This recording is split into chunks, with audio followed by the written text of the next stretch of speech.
And what are your thoughts about students doing everything on their own and or asking known professionals like friends or family for advice or even online forums?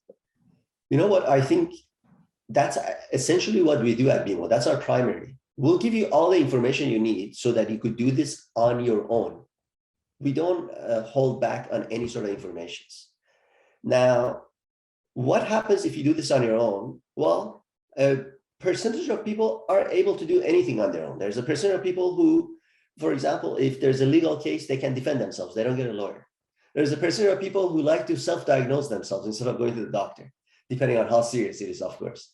Uh, but that's okay, as long as it makes sense for them. Everybody has to evaluate their own and understand what their knowledge level is, what their social group can provide, and decide if our services is worth it or not. That's, again, we leave that up to the discretion of students to decide based on their own situation.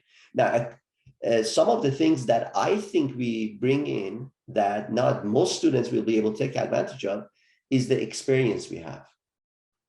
So being able to see tens of thousands of students, that accumulates over time. So there's a pattern versus, let's say I go to someone who is a student in some profession, and just because they got in doesn't necessarily make them an expert, because what do they know?